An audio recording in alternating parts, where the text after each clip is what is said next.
got your product that's good, why would you not continue doing that unless it was something personal? Yes.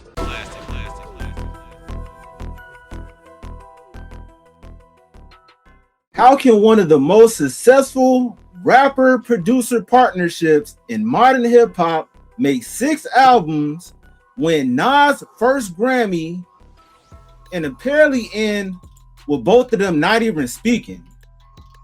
Think about that. King's Disease won Nas' first Grammy for Best Rap Album. Then they built 2 entire trilogies, King Disease and Magic. Yet, Hit-Boy now describes that chapter as effectively finished. Hip-hop celebrates chemistry between a rapper and a producer, but we rarely discuss what happens when a relationship becomes an actual business operation, producing dozens of copyrighted works. With approximately 80 songs, you're potentially dealing with years of publishing, producer royalties, master royalties, credits, accounting, licensing, like the list goes on. Don't forget ego and creative control. Now, I'm not saying any of those things caused Nas and Hit-Boy split. Hit-Boy has publicly identified that they have a problem, but he didn't identify the issue. And Nas haven't publicly responded to any of these new comments. You know what I'm saying? We don't know exactly why Nas and Hit-Boy fell out because Hit-Boy didn't tell us, but I am interested in something bigger.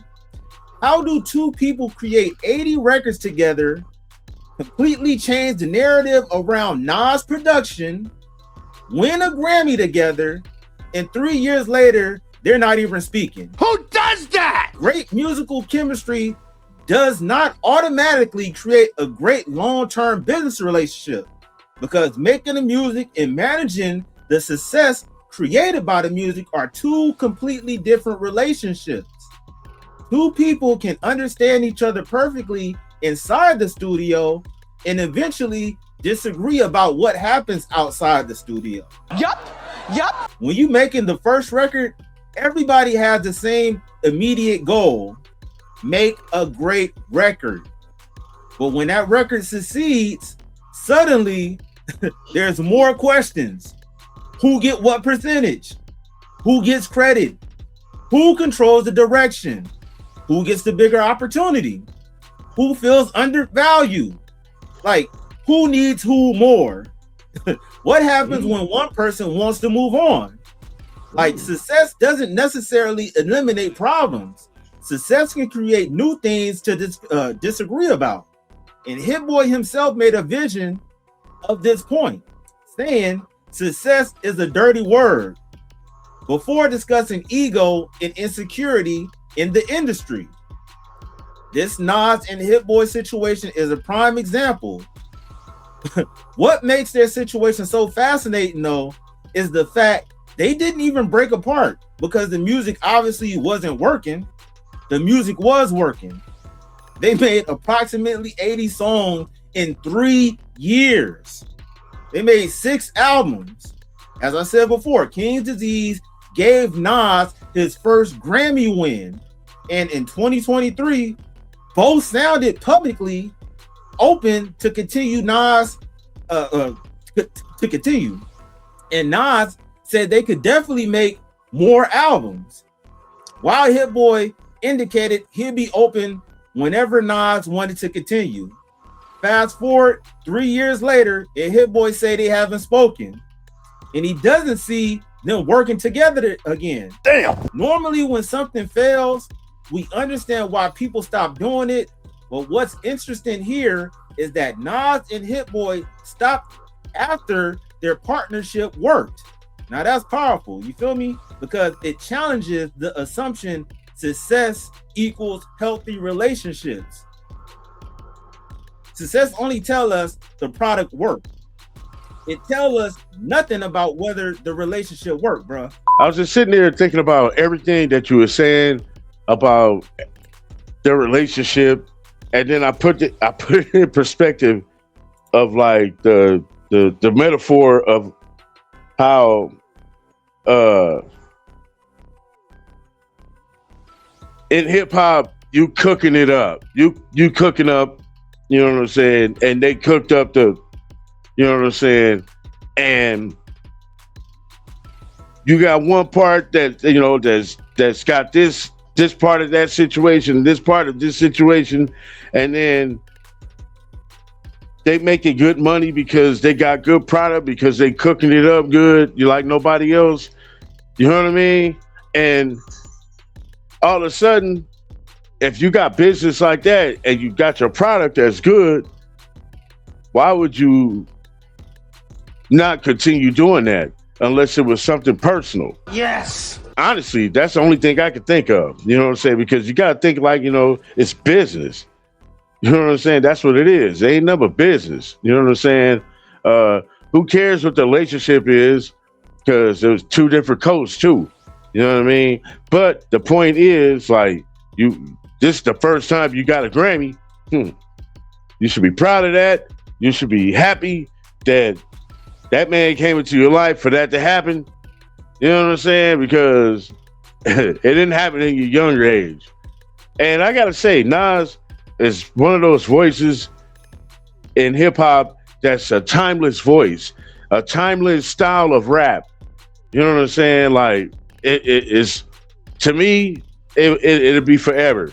He's one of those rappers to where if you didn't see him perform and he was putting out new music, he still sound like when he was in his 20s. You know what I mean? I can say that.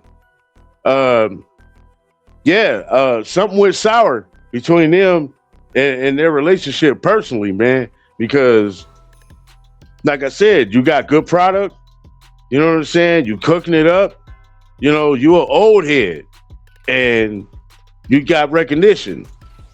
It's hard to do that. And win a Grammy, you know what I mean? Like, how old was he when he won the Grammy? How old was that man?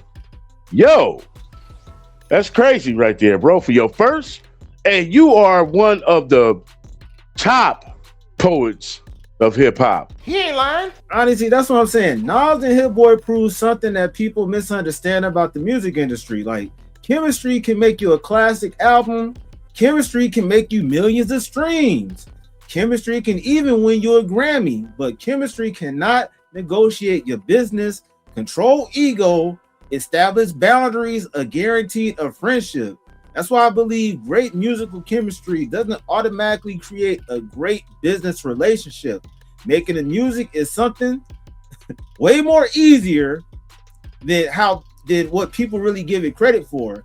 And managing everything else that comes after the music becomes successful is where relationships low-key get tested. That boy is good. Hey man, so you gonna tell me 94.6 of y'all are not subscribed? What are y'all doing? Hit that subscribe button and put notifications on all. Now let's get to the video. Copyright disclaimer under Section 107 of the Copyright Act 1976. Copyright disclaimer under Section 107 of the Copyright Act 1976. Allowance is made for fair use for purposes such as criticism, commenting, news reporting, teaching, scholarship, and research. Fair use is a use permitted by copyright statute that might otherwise be infringing. Non-profit, educational, or personal use tips the balance in favor of fair use.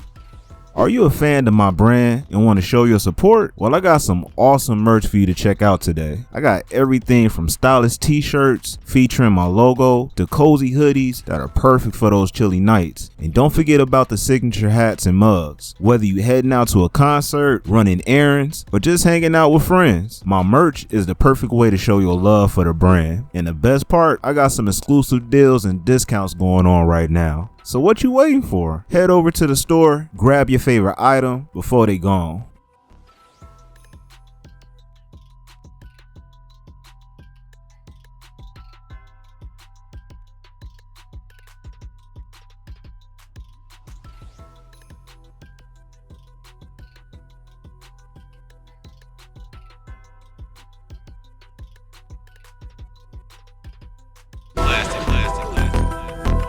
Yo, you now rocking with classic music.